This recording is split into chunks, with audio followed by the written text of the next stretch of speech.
In 1967, a revolution swept through America, one which perhaps you know nothing about, and one that I can assure you you did not learn about in your high school history class. This was not a revolution dealing with the Vietnam War, religion, civil rights, politics, or anything of that like. This was a cinematic revolution, sparked in 1967 by the indomitable classic Bonnie and Clyde.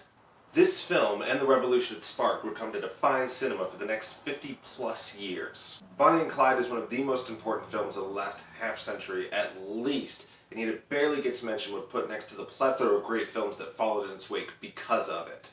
This film sparked a whole new trend in filmmaking, and it influenced a whole new generation of directors to come forward and pursue their dream of movie making. Directors such as Spielberg, Coppola, Scorsese, Lucas, and a host of other directors from that generation all were influenced by Bonnie and Clyde. Why exactly was this movie unique? Well, you see, up until that moment in American film history, movies did not promote the idea that criminals or crime was flattering or interesting in any way, shape, or form. Any portrayal of crime, criminals, gangsters, mobsters, anything like that had to be portrayed in an unflattering light, due to what is known as the Hays Code.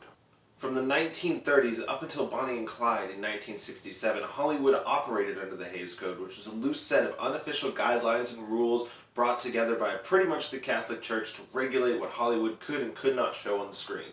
Well, in 1967, Bonnie and Clyde came along and blew this set of rules out of the water. Imagine for a moment it's 1967. You're an angsty teenager. Summer of love is almost right on top of you, Woodstock is right around the corner. Half a world away, the Vietnam War is raging, and outside protests about the Vietnam War are raging. Up until this moment, you've gone to see the movies, and bad guys were portrayed as ugly, mean, cruel, and despicable. And good guys were heroic, pretty, and admirable. These were pretty stationary and static stereotypes that stood for nearly 40 years in Hollywood. All of a sudden, Bonnie and Clyde comes along, and it not only makes crime look good, it makes it look sexy and interesting as well. Yeah, I'd give that movie all my money too. Right from the first scene, this movie draws you in like a snake enticing its prey. The chemistry between Warren Beatty and Faye Dunaway is absolutely the very first thing you see in this movie, and right from the get-go, their charisma and their chemistry is electric, seductive, and satisfying in a way that movies before then had not been able to achieve. Both of these actors, both separate and together, ooze charisma and sex appeal, and they're only apart on screen for about 30 seconds before the movie brings them together, the fireworks explode, and we're off to the races. Because of their chemistry and how well the two actors play off each other, you spend the whole movie rooting for Bonnie and Clyde to win, to get away, even as their friends are picked off around them one by one and the noose of the law tightens around them like a snake coiling around a mouse. Even from the first scene, everything barrels as smoothly as it possibly can toward the violent and abrupt climax that is inevitable in a Bonnie and Clyde story. When the climax of the film finally arrives, it's only Bonnie and Clyde left standing. The last scene is violent, abrupt. It explodes, it's off, it's done in 30 seconds. And the movie ends, and it barely lets you catch your breath from start to finish. Before you even know what's happened, the movie's over. Bonnie and Clyde is a one-of-a-kind ride, and a damn good one, too. The wonderful acting of the leads and the fantastic plot is complemented by some stellar cinematography and editing, which was actually ahead of its time. This film actually set a lot of the tropes and trends you see in movies today with its avant-garde editing and innovative directing. Additionally, the writing is clean, concise, and worthy of an Oscar, which it did not receive, though it did win the Oscar for Best Cinematography, and deservedly so. Everything in this movie works together to create a final, flawless, classic masterpiece of a film which was eventually swallowed by all the movies that came after it and were inspired by it.